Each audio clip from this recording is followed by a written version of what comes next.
गंजाम जिला ब्राह्मण समिति पक्षर आयोजित है सामूहिक व्रत पनयन 12 जन ब्राह्मण ग्रहण कले ब्रह्मचर्य।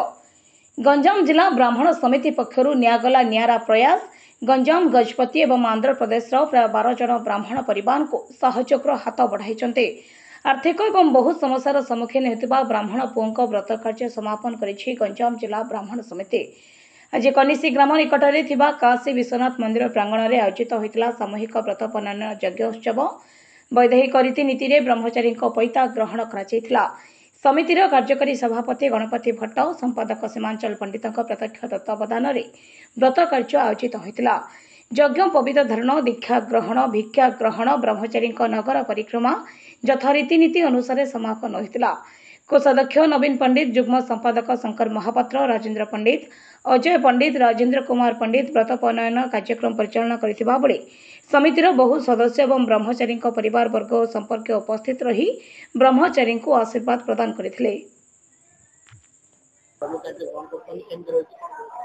आज एटा गोटे सामूहिक व्रत अनुष्ठान धार्मिक अनुष्ठान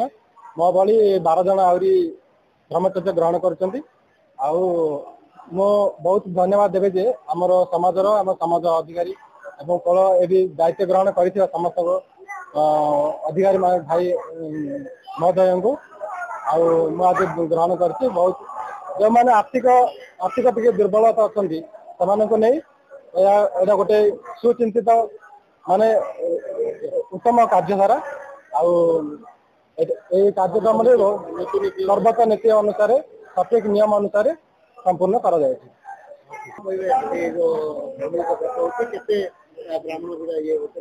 सामूहिक व्रत प्राय गरीब पिलाने व्रत होती प्राय 12 जन व्रत होती से आर्थिक स्वच्छलता जो आमर ये ब्राह्मण संघ सब आयोजन कर समस्त चेष्टा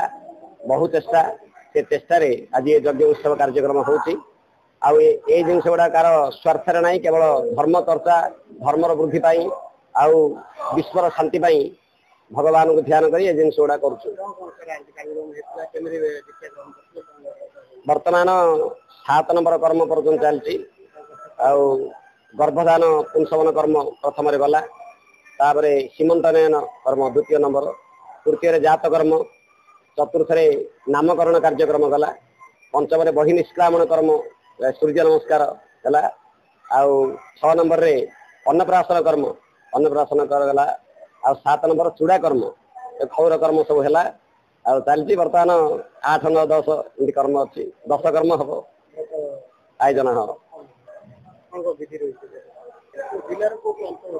ये आम गंजाम जिलूर अन्य जिले भी आज आम आशा करूँ 21 और 21 जन ब्राह्मण पिला व्रत करने आज या आगुरी भी आम 55 जन विगत वर्ष 55 जन करूँ व्रत सुकुंडा करूँ पूर्व 35 जन करूँ एमती आमर 10 वर्ष है मांगलिक कार्य सब जारी जारी भी आशा कर आज आम एक्सपेक्ट करूँ 21 और 31 जन पिला व्रत करने किंतु केते पिला असुविधा होगा देह असुस्थ थी जो आज 11 जन पिला ग्रहण कर समस्त साहाय्य सहयोग और अनुदान से मांगलिक कार्य चलती प्रसाद भी सेवन व्यवस्था कराई सब पिला जहाँ किसी दरकार व्रत में जहाँ दरकार सब प्रकार व्यवस्था कराई।